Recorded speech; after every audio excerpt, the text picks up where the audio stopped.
হুজুর, রমজান মাসে কন্যার বাড়ি থেকে ছেলের বাড়িতে ইফতার না পাঠালে শ্বশুর শাশুড়ি গালমন্দ করে, এমন অবস্থায় কি করা উচিত?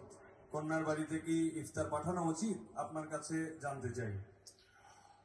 ভাইরা আমার, আমাদের সমাজে বহুল প্রচলিত বহুল প্রতিষ্ঠিত কুসংস্কারগুলোর মধ্য থেকে একটি হলো এটি যে মেয়ের বাবার বাড়ি থেকে রমজান আসলে ইফতারের বিভিন্ন আইটেমের জন্য ছেলে, ছেলের মা, ছেলের বাবা, ছেলের গোষ্ঠী, ছেলের বিভিন্ন মহিলারা ওই ফ্যামিলির তারা অপেক্ষায় থাকে।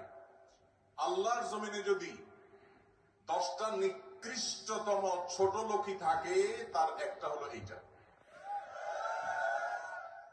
যুবক ভাইরা, কোন যুবক হাত তুলে বলতে পারবেন যে আমার শ্বশুর বাড়ি থেকে রমজান উপলক্ষে এরকম কোন ভিক্ষাবৃত্তি আমরা করতে দেই নাই?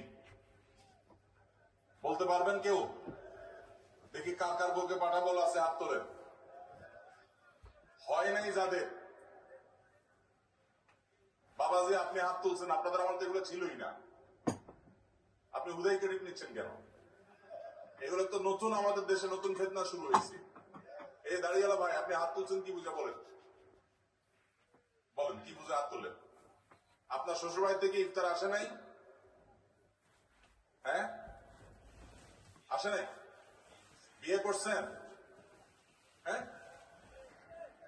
বিয়ে করছেন, শ্বশুরবাড়ি থেকে ইফতার আসে নাই? গরিব তারা, মানে কারণ কি?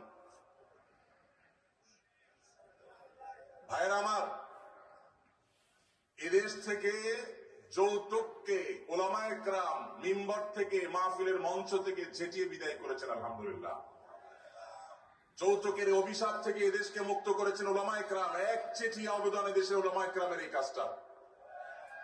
যৌতুক চলে গেলে কি হবে? ইফতারের নামে যৌতুক এখনো বাকি আছে, এইটা আমাদের দূর করতে হবে কি হবে না?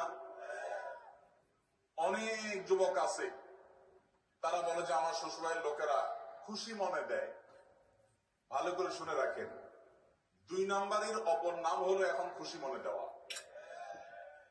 ঘুষখোর সেও বলে খুশি হয়ে দিস, যৌতুকখোর সেও বলে বেহিসাব খুশি হয়ে দিস। শুধু খুশি হয়ে না, জোর করেও দেয়। জোর করে দিবে না কি করবে? তার মেয়েটার শান্তি দরকার তার।